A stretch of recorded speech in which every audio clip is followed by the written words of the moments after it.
हाँ जी, क्या हालचाल? बढ़िया एकदम। आज के इस लेक्चर के अंदर हमको प्रैक्टिस करनी है बहुत सारे क्वेश्चन की।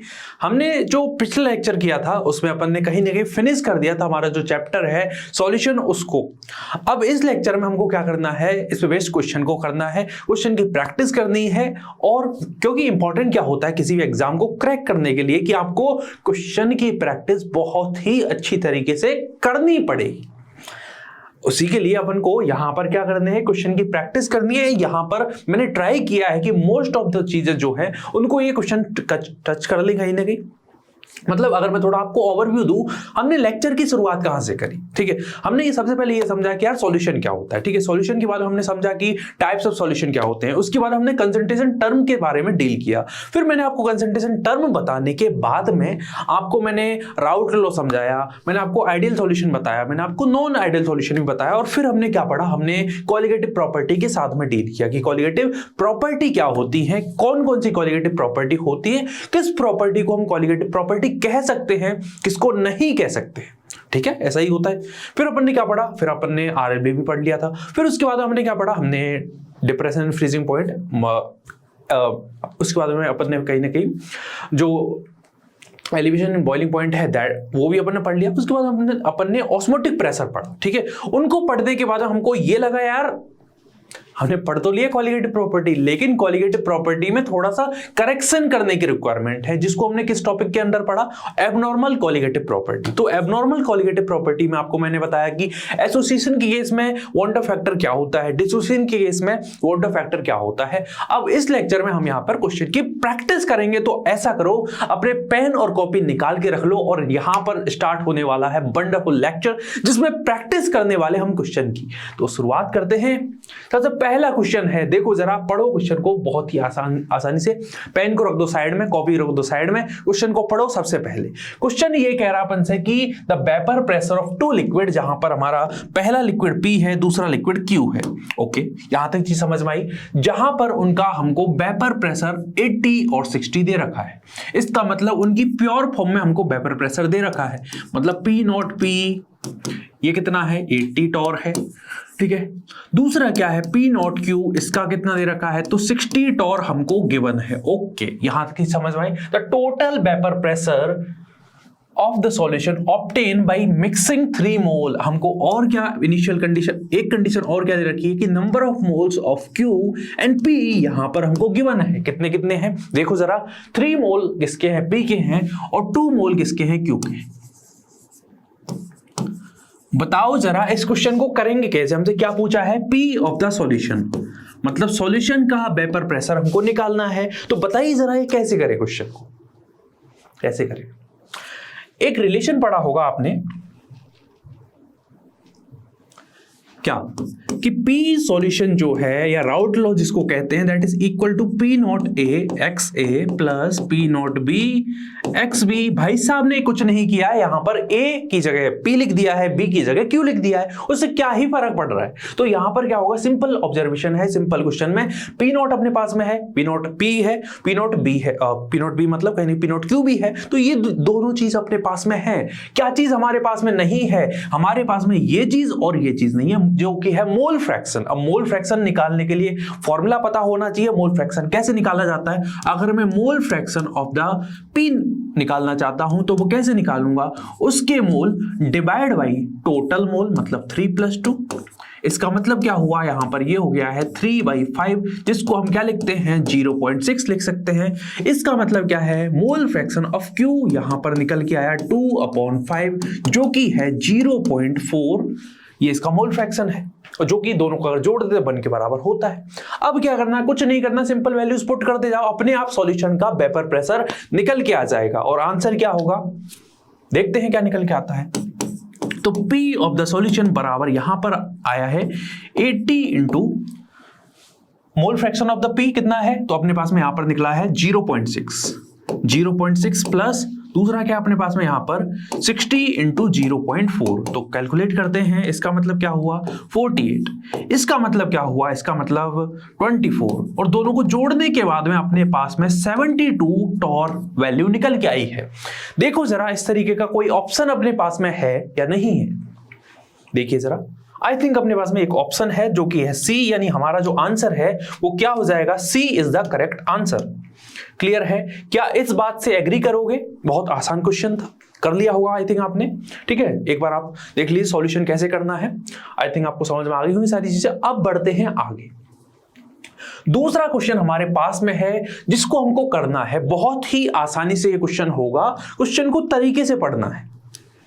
ए सॉल्यूशन कंटेनिंग 10 ग्राम पर डेसीमीटर क्यूब, मतलब कहीं ना कहीं हमको कुछ चीजें दे रखी हैं। क्या दे रखा है हमको? यूरिया का कितना दे रखा है अपने पास में, सॉल्यूशन है जो कि 10 ग्राम पर डेसीमीटर क्यूब, इसका मतलब ग्राम पर वॉल्यूम है कहीं ना कहीं, इसका मतलब ये डेंसिटी की बात हो रही है। दूसरी चीज क्या है? यूरिया। यूरिया का मोलर मास कितना है? 60 ग्राम पर मोल है। Is isotonic with 5% solution of a non volatile solute. तो हमको आइसोटोनिक बोला गया। आइसोटोनिक का मतलब क्या है? पाई1 बराबर पाई2। अरे आइसोटोनिक कंडीशन का मतलब दोनों का जो ऑस्मोटिक प्रेशर है दैट इज इक्वल, और इसका मतलब क्या हुआ अपने पास में पाई1 बराबर पाई2। अब क्या करना है, हम ये जानते हैं यहां पर ये N1 RT होगा, ये यहां पर क्या होगा अपने पास में, क्या निकल गया? N1 V1 RT is equal to N2 V2 RT। RT से RT कैंसिल आउट हो गया, क्या बच्चा अपने पास में? N1 V1 बराबर N2 V2, ये निकल के आया है। अब क्या करना है, हमारे पास में इधर यूरिया है, उधर 5% सॉल्यूशन दे रखा है। इसका मतलब क्या है? इसका मतलब ये है क्या कि 5 ग्राम अमाउंट इन 100 ग्राम। अगर मैं बाई वेट बात करता हूं या फिर बाई वॉल्यूम अगर मैं बात करना चाहूं तो वहां पर वो हो जाएगा अपने पास में, इसका मतलब 5 ग्राम इन 100 ml, ऐसा आप ट्रीट कर सकते हो इसको। ठीक है, अगर ये 100 ml है तो कहीं ना कहीं इनको इंटर कन्वर्ट करना पड़ेगा, तो यहां पर इसको मुझे 1000 के साथ में मल्टीप्लाई करना पड़ेगा। तो यहां पर कुछ इस तरीके का सिनेरियो बनेगा। N1 इसको कैलकुलेट करो सबसे पहले। तो ये क्या है? 10 ग्राम डेसीमीटर क्यूब, तो यहां पर ऑफ यूरिया, यूरिया का नंबर ऑफ मोल निकालने पड़ेंगे। तो यूरिया का कितना है? 10 ग्राम पर डेसीमीटर क्यूब, मतलब अगर मेरे पास में 1 डेसीमीटर है तो उसके अंदर 10 होगा, डिवाइड बाई उसका वॉल्यूम कितना है, ठीक है, वॉल्यूम अपन नॉर्मल मान लेते हैं, डिवाइड बाई 60। ठीक है, बराबर क्या हुआ? N2 निकालने के लिए मुझे क्या निकालना है यहाँ पर? रिजल्टेंट मोलिकुलर मास, यानी मोलिकुलर मास मतलब इसका वेट, तो वेट तो 5 है, डिवाइड उसका molar mass. Okay, divide by कहीं ना कहीं मुझे इसको 100 के साथ मल्टीप्लाई करना पड़ेगा और 1000 के साथ में। ठीक है, तो मेरे पास में जो वैल्यू निकल के आएगी इसको कैलकुलेट कर लेंगे, सिंपल सी कैलकुलेशन होगी। 0 0 कैंसिल आउट हो गया। यहां पर इसकी कैलकुलेशन करनी है, अपने पास में जो वैल्यू निकल के आएगी वो कितनी निकल के आएगी।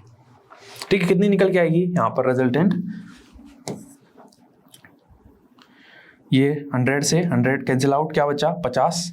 ठीक है, तो m बराबर 50 इंटू 6, 50 इंटू 6, इसका मतलब क्या हुआ अपने पास में? 300 ग्राम पर मोल यहां पर वैल्यू निकल के आ गई। देखो जरा ऑप्शन में है क्या इस तरीके की वैल्यू? यस, इसका मतलब यहां पर जो मोलर मास है वो कितना निकल के आएगा? 300 ग्राम पर मोल। चलिए सॉल्यूशन आप देख सकते हैं, एक बार देख लीजिए, स्क्रीनशॉट ले लीजिए। ठीक है, अब आगे बढ़ते हैं। अगला क्वेश्चन देखो जरा, इस सॉल्यूशन ऑफ यूरिया, यूरिया मतलब NH2CO, आईयूपैक नोमेनक्लेचर की बात करते हैं तो 1 अमीनो मेथानामाइड जिसको कहा जाता है। ठीक है, दूसरी चीज क्या दे रखी है? उसका मॉलिक्यूलर मास। ओके, दिया हुआ है, boils at this temperature, okay, at the atmospheric pressure, जहां पर KF और KB गिवन है, कितना कितना है। अगर नहीं भी गिवन होता वाटर के लिए एटलीस्ट आपको वैल्यू पता होनी चाहिए। ठीक है, क्या पूछा गया कि इतने टेम्परेचर पे बॉयल होता है, तो इसका मतलब यहां पर ये कितने टेम्परेचर फ्रीज करेगा सॉल्यूशन। तो अपने पास मतलब कहीं ना कहीं हमको ये दे रखी है TF कितना दे रखा है? 100.18 डिग्री सेल्सियस। हम जानते हैं डेल्टा जो TF है वाटर के लिए कितना निकलेगा, कहीं ना कहीं अपने पास में T0F माइनस TF। इसका मतलब क्या हुआ अपने पास में यहां पर, सॉरी, TF माइनस T0F, इसका मतलब क्या हुआ? 100.18 माइनस 100, इसका मतलब 0.18 डिग्री सेल्सियस कहीं ना कहीं एलिवेशन हुआ है। डेल्टा TF की वैल्यू दे रखी है, और हमसे क्या दिया हुआ है, हमको और क्या चीज दे रखी है, कहीं ना कहीं हमको इस सॉल्यूशन ऑफ यूरिया इतना जिसका मोलर मास है बॉयल इतने टेम्परेचर पे करता है, तो उसके लिए अपने पास में क्या है? Delta TF। देखो सिनेरियो समझो, इस क्वेश्चन को करना कैसे। अभी तक समझ में नहीं आया होगा बहुत सारे बच्चों। देखो हमको elevation in the boiling point पता चल चुका है और हमसे पूछ ये रहा है कि फ्रीज कितने टेम्परेचर पे करेगा, मतलब टीएफ कितना होगा इसका।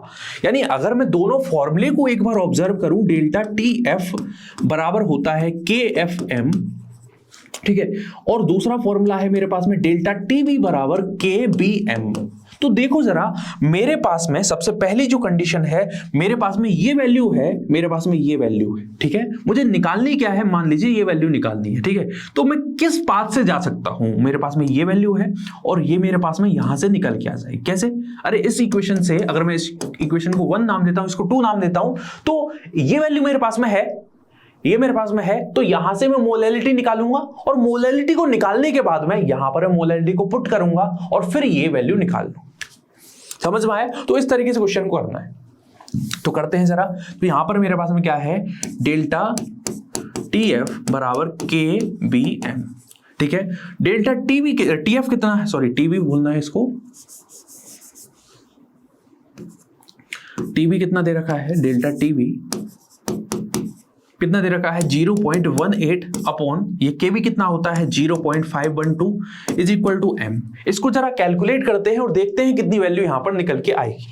जरा इसको कैलकुलेट करते हैं।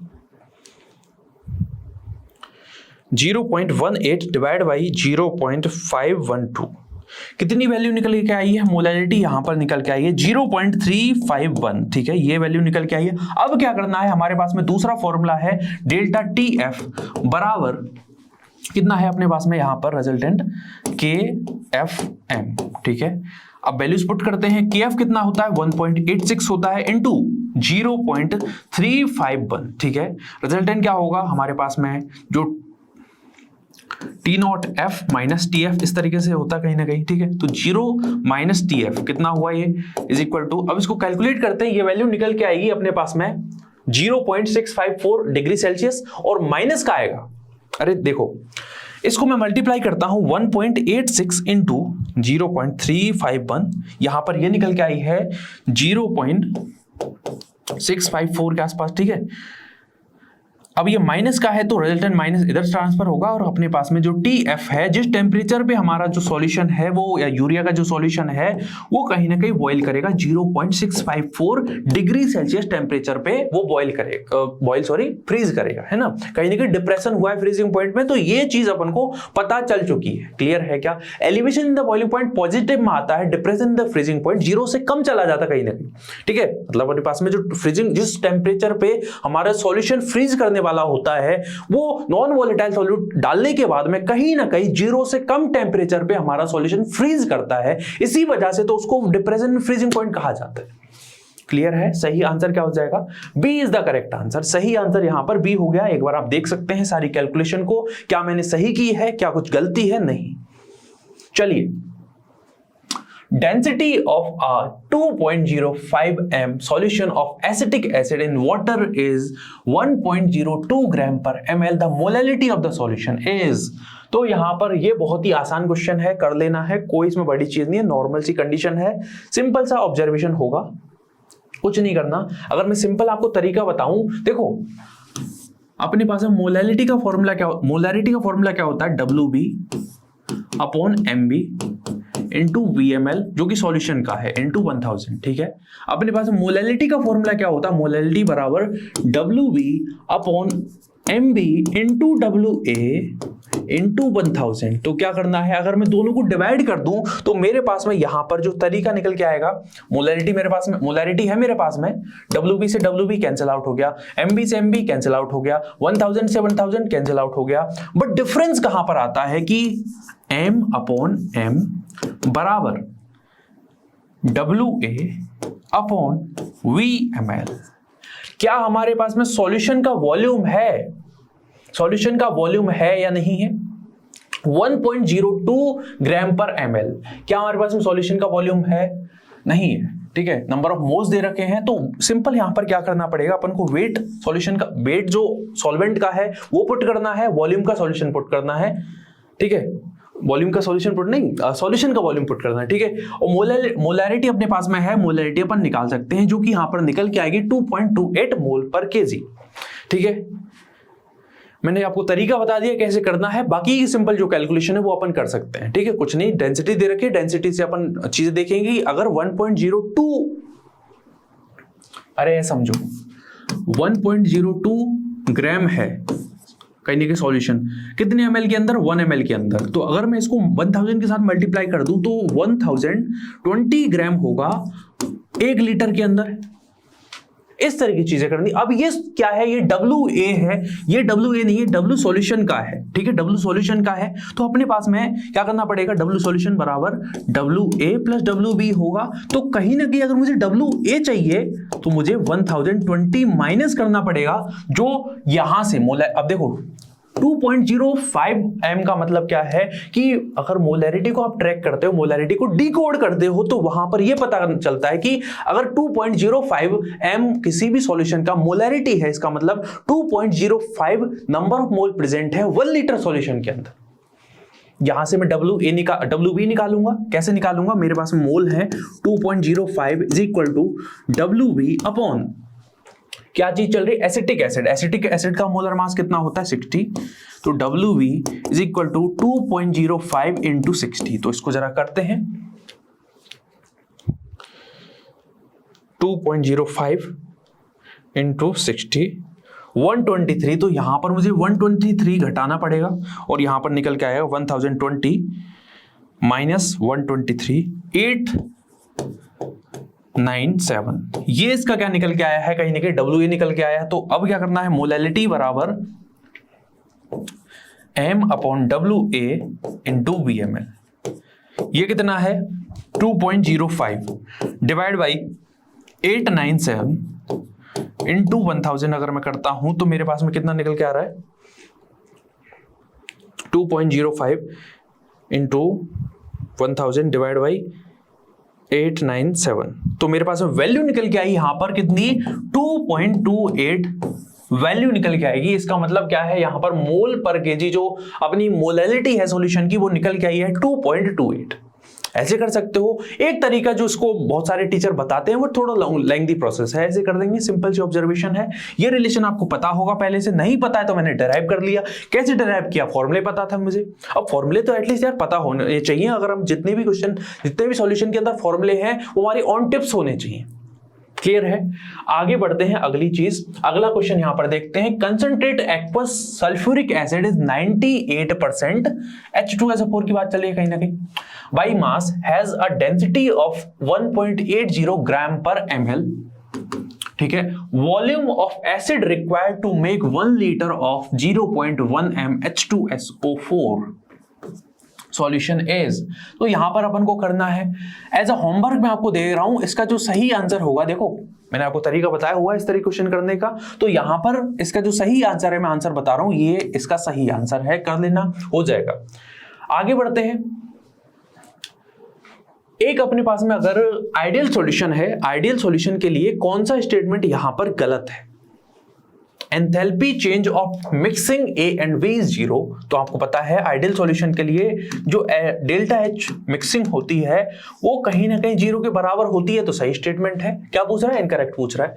The volume change of solution A and B यानी डेल्टा B मिक्सिंग, यार ये भी कहीं ना कहीं क्या होती है, 0 होती है, ये भी 0 होती है। अगली चीज, intermolecular force of A and B same as that of A and B भी।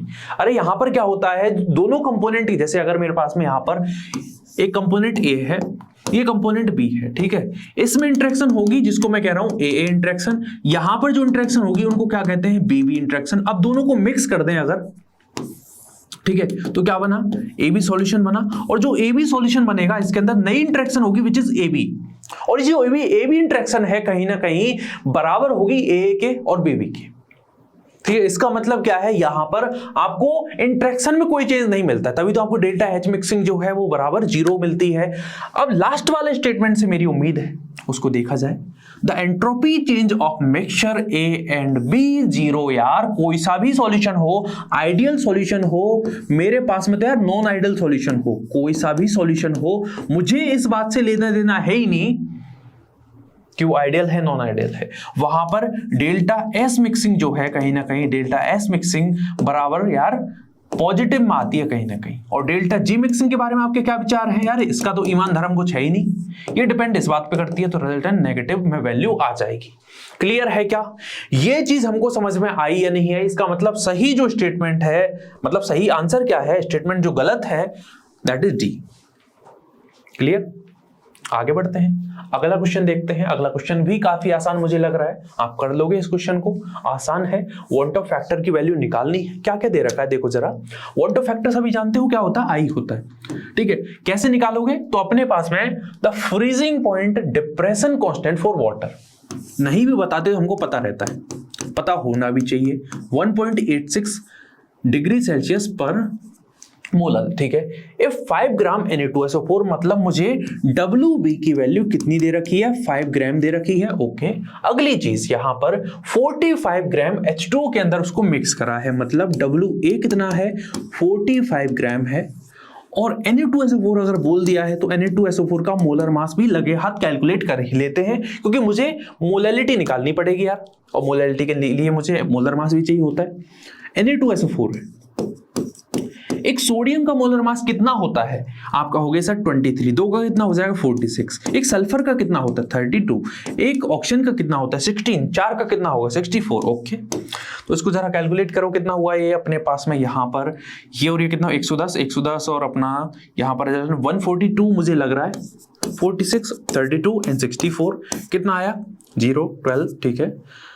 4, 6, 10 और अपने पास में 142 यहां पर निकल के आया। कितना मास निकल के आया? 142 ग्राम पर मोल इसकी वैल्यू निकल के आई है। अब क्या पूछ रहा है हमसे? आई की वैल्यू निकालनी है। क्या हम निकालने में सक्षम है या नहीं है? एक चीज और मुझे चाहिए होगी जो कि है डेल्टा TF, जो कि है -3.82 डिग्री सेल्सियस। ओके, अब कर सकते हैं इस क्वेश्चन को, अब उड़ा देना इस क्वेश्चन को। फोटो जरा देखो कैसे करोगे इस क्वेश्चन को। यहां पर क्या दे रखा है? डेल्टा TF बराबर IKFM। अरे शुरुआत में मैंने KFM बोला था, सही बात है, लेकिन बाद में जब लेक्चर को फिनिश कर रहा था तब मैंने बोला था यार दुनिया में हर चीज अपन जो बोलते हैं, जैसा हम सोचते हैं, लगता हमको ऐसा है कि ऐसा होना चाहिए था, बट क्या ऐसा होता है? नहीं होता है। हम जैसा जनरली सोचते हैं उसका कहीं ना कहीं अपोजिट हो रहा होता है। इसका मतलब यहां पर मैंने क्या किया? फॉर्मूले जो है क्वालिटेटिव प्रॉपर्टी थी, उनके अंदर एक वांट ऑफ फैक्टर करके जो चीज थी उसको इंसर्ट किया था। यार मैंने क्या क्या बताया आपको? मैंने बताया कि यार RLBP में क्या क्या किया? डेल्टा P अपॉन P0A बराबर x2, ठीक है, XB, इसको I लिख दो यहां पर, ठीक है। अपने पास में अगर delta TB is equal to IKBM कर दो, इसको डेल्टा TF बराबर IKFM इसको कर दो, और अपने पास में जो pi is equal to CRT आ रहा है उसकी जगह यहां पर I और इंसर्ट कर दे। इस तरीके से चीजें मैंने बताई थी या नहीं बताई थी? याद करो, बताई थी बिल्कुल। अब क्या करना है? डेल्टा TF मेरे पास में है, डेल्टा TF इतनी वैल्यू दे रखी है, I की वैल्यू मुझे निकालनी है। KF कितना है? 1.86 इंटू, अब मोलैरिटी क्या होती है अपने पास में? WB upon MB into WA into 1000, ठीक है। 5 अपॉन 45 इंटू, बहुत सारे बच्चे कंफ्यूज हो जाएंगे, 5 अपॉन 142 इंटू 45 इंटू 1000, 9, ठीक है। अब आगे कैलकुलेशन करनी है, आई की वैल्यू अपन निकाल सकते हैं। कितनी आई की वैल्यू आएगी? कितनी आएगी देखना पड़ेगा यार, कितनी वैल्यू आती है। देखो जरा, सबसे पहले तो I is equal to 3.82 into 142 into 9 upon 1.86 into 1000, तो कितनी वैल्यू निकल के आ रही है? 3.82 को मल्टीप्लाई करो 142 के साथ में और उसको मल्टीप्लाई करो 9 के साथ में, तो यहां पर निकल के आया है 4881.96 डिवाइड बाई ये कितना हो गया? 1860, ठीक है। तो अब क्या करना है? 4881.96 डिवाइड बाई 1860, तो यहां पर 2.63 के आसपास वैल्यू निकल के आई है। इसका मतलब 2.624 निकल के आई है। इसका मतलब मेरा सही आंसर यहां पर क्या होगा? B is the correct answer. सही आंसर मेरा क्या हो गया यहाँ पर, B is the correct answer. इस तरीके से आपको चीजें करनी है। मैंने आपको जनरली बोला गया है कि अगर एसोसिएशन होता है तो एसोसिएशन के केस में i is equal to 1 minus alpha plus n alpha से वैल्यू निकालनी है। अगर i डिसोसिएशन, अगर ये तो है डिसोसिएशन का फॉर्मूला, अगर एसोसिएशन हो उसके केस में 1 minus alpha plus alpha by n वाले फॉर्मूले से आपको चीजें करनी है। चलिए आगे बढ़ते हैं, अगला क्वेश्चन देखा जाए। देखो उसी से रिलेटेड एक क्वेश्चन है। यहां पर आपसे क्या कहा गया है, डिग्री ऑफ डिसोसिएशन मतलब अल्फा, ठीक है। बी इलेक्ट्रोलाइट क्या है, AXBY, ठीक है। तो मैंने फॉर्मूला आपको क्या बताया था कि जो वॉट ऑफ फैक्टर है I, वो बराबर किसके होता है, 1 minus alpha plus n alpha के। अब क्या करोगे, सबसे पहले मुझे एल्फा की वैल्यू निकालनी है, तो ऐसा करता हूं 1 को इधर ट्रांसफर कर देता हूं, तो I माइनस 1 बराबर minus alpha plus n alpha. अब ऐसा करते हैं, यहां से एल्फा कॉमन ले लेते हैं, I minus 1 is equal to alpha minus का 1 प्लस एन। इसको हम n माइनस 1 लिख सकते हैं क्या, यस लिख सकते हैं। तो n माइनस 1, बाकी क्या करना है, I minus 1 upon n minus 1 बराबर एल्फा। क्या इस तरीके का कोई फॉर्मूला दे रखा है, नहीं दे रखा है सर। तो याद करो शुरुआत का केस, मैंने आपको n किसको बोला था, मैंने n बोला था यार x प्लस वाई को कंबाइंडली। तो वही करना है, दोबारा से चीजों को ब्रेक करो, जो पहले रिश्ता बनाया था अब उसको तोड़ने की बारी आ चुकी है। I minus 1 upon x plus y minus 1, इस तरीके की चीज अपन को दे रखी है, या इसका मतलब सही जो आंसर है दैट इज सी। आगे बढ़ते हैं, अगला क्वेश्चन यहां पर देखते हैं। Ethylene glycol is used as an antifreeze. Mass of ethylene glycol which should be added to 4 kg of water to prevent it from freezing at -6 degree Celsius will be. Okay, क्या बोला गया है, हमको क्या क्या चीजें दे रखी है और क्या पूछा गया है, कितना मास, मतलब अब की बार WB आप सभी से पूछ लिया गया है और हमसे ये कहा गया है कि एथिलीन ग्लाइकोल है। एथिलीन ग्लाइकोल यार जानते हो या नहीं जानते हो कि क्या होता है ये, तो इसको कहते हैं एथिलीन ग्लाइकोल। स्ट्रक्चर कुछ ऐसी दिखती है, CH2OH। अब देखो जरा, MB मुझे निकालना पड़ेगा, तो यार पहले जो काम पहले बाद में करना उसको पहले ही कर लें। तो यहां पर क्या हुआ, कार्बन कार्बन, इसका मतलब 24 प्लस 4 प्लस 32 प्लस 2। अब अपने बाल खुजाते रहना, कैसे किया, ठीक है। 24 प्लस 4 ये क्या हुआ, 30 में 62, ठीक। 62 ग्राम पर मोल इसका मोलर मास निकल के आया है। MB कितना निकल के आया है, 62 ग्राम पर मोल इसकी वैल्यू निकल के आई है। Okay, 4 kg। WA कितना दे रखा है, 4 kg, मतलब इसको यार 4000 ग्राम में लिख सकता हूं या नहीं लिख सकता हूं, लिख सकता हूं, बिल्कुल लिख सकता हूं। कौन रोक लेगा मुझे, रोक सकता है कोई नहीं। ओके, अगली चीज क्या है, अगली चीज अपन को वाटर दे रखा। अब की बार यार वाटर बोला गया है और भाई साहब खेल गए हैं, उन्होंने, एग्जामिनर है यार, कुछ भी कर सकता है। अब की बार उसने KF की वैल्यू नहीं दी है, और KF वाटर के लिए कितना होता है, जिसको पता है वो अपने हाथ खड़े कर सकता है और जिसको नहीं पता है वो क्वेश्चन को छोड़ सकता है। कितना होता है, 1.86 केल्विन किलोग्राम पर मोल इसकी वैल्यू होती है। ओके, और क्या बोला गया है अपन को, इतना टेम्परेचर मतलब डेल्टा TF की value -6 degree Celsius I think they रखी है, मतलब -6 डिग्री सेल्सियस दे रखी है, ठीक है। अपन डेल्टा TF निकालेंगे, अरे यार इतने टेम्परेचर में वो कहीं ना कहीं फ्रीज करता है, मतलब TF दे रखा है -6 डिग्री सेल्सियस। अब फॉर्मूले में वैल्यू पुट करते हैं, हम जानते हैं डेल्टा TF बराबर जो कि है T0F माइनस TF, और जो कि बराबर है KFM के, ठीक है। ये कितना होता है, वाटर के लिए 0 होता है, तो 0 माइनस 6 डिग्री सेल्सियस बराबर KF कितना है, KF कितना है, तो अपने पास में कहीं ना कहीं कितना हो जाएगा अपने पास में, यहां पर KF कितना है 1.86 इनटू, अब क्या करना है, WB मुझे निकालना है, WB upon MB into WA कितना है देखेंगे जरा उसको, इनटू 1000। तो इधर करते हैं बाकी कैलकुलेशन।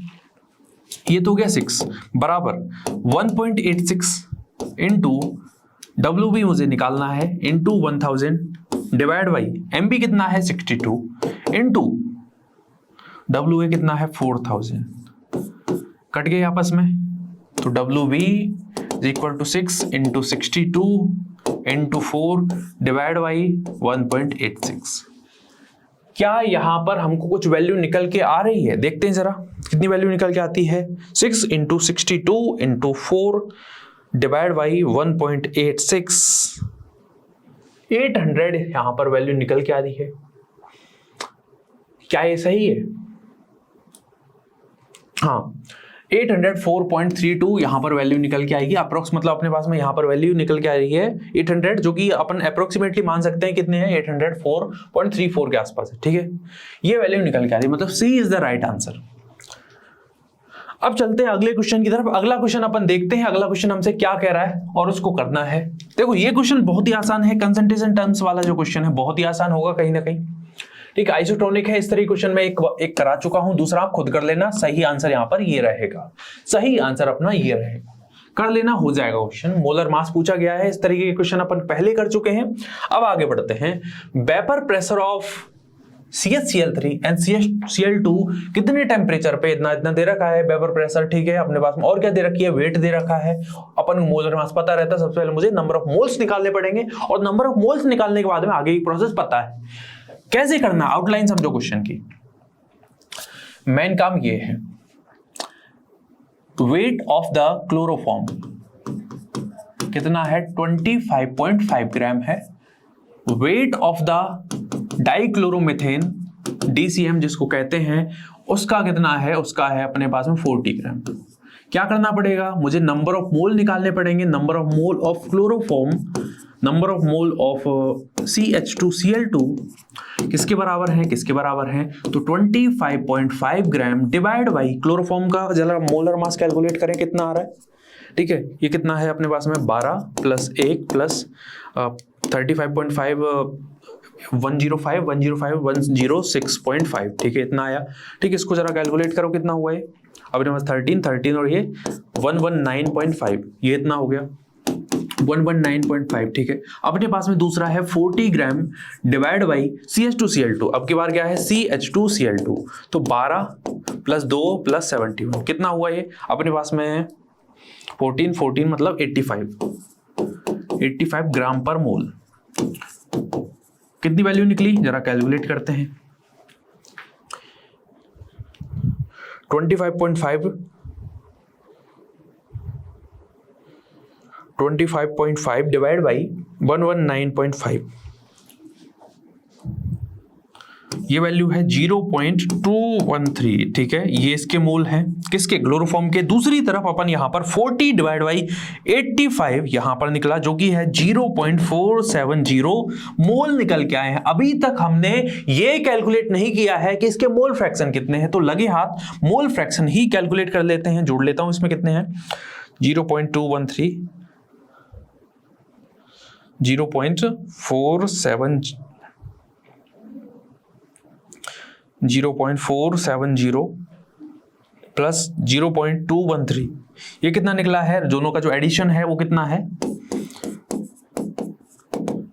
0.213 डिवाइड बाई 0.683, और अपने पास में जो DCM है डाइक्लोरोमीथेन, उसका कितना है, तो 0.470 डिवाइड बाई 0.683 कितना निकला है, कितना निकला है देखते जरा। 0.213 डिवाइड बाई 0.683, ये है मोल फ्रैक्शन 0.311। ओके, दूसरी तरफ अपने पास में 0.470 डिवाइड बाई 0.683, जो कि है 0.68।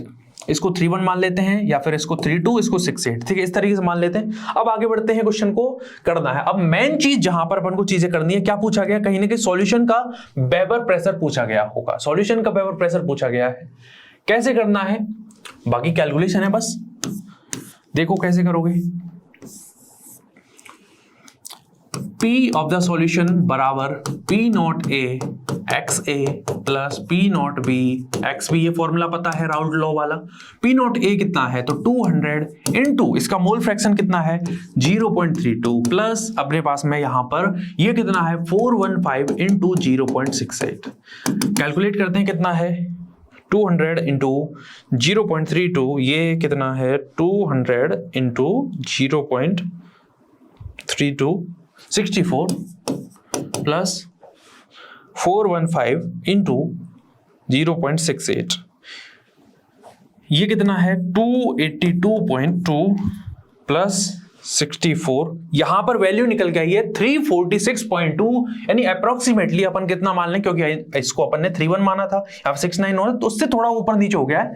इसका मतलब सही जो आंसर है वो कितना हो गया 347.9 इज द राइट आंसर। सही आंसर यहां पर क्या होगा 340, देखो सिंपल कैलकुलेशन है, मेरा आंसर कितना है 346.2, तो इतना तो अपन ऊपर नीचे कर ही लेते हैं, इतना तो चलता है, तो सही आंसर मेरा क्या होगा यहां पर 347.9 is the right answer. Clear है। अब आगे वाला क्वेश्चन अपन देखते हैं, इसको एक बार आप देख लो, कैलकुलेशन मैंने कैसे करी है, बहुत आसान है, कर लोगे, कोई इसमें बड़ी चीज नहीं है, सिंपल कैलकुलेशन है। सही आंसर कितना आ जाएगा 347.9 mmHg। सॉल्यूशन का क्या निकल के आया है पार्शियल वेपर प्रेशर। बहुत ही आसान क्वेश्चन है। क्या आप जानते हो कि वाटर, मैंने आपको ट्रिक बताई हुई थी कि वाटर के साथ में अगर एसिड आता है, क्या वाटर के साथ में अगर एसिड आता है तो वो क्या करता है नेगेटिव डेविएशन शो करता है। अगर अपने पास में क्लोरोफॉर्म है और क्लोरोफॉर्म के साथ में कुछ भी हो तब भी नेगेटिव डेविएशन होता है। अगर क्लोरोफॉर्म के साथ में कुछ होता है तब वो पॉजिटिव डेविएशन शो करता है। तो अब देख लो उस क्वेश्चन, उस ट्रिक के अकॉर्डिंग हो जाए question. Water plus hydrochloric acid, acid है मतलब नेगेटिव डेविएशन, क्या पूछा गया पॉजिटिव डेविएशन पूछा गया है, तो गलत हो गया। वाटर प्लस नाइट्रिक एसिड, यार ये भी गलत हो गया।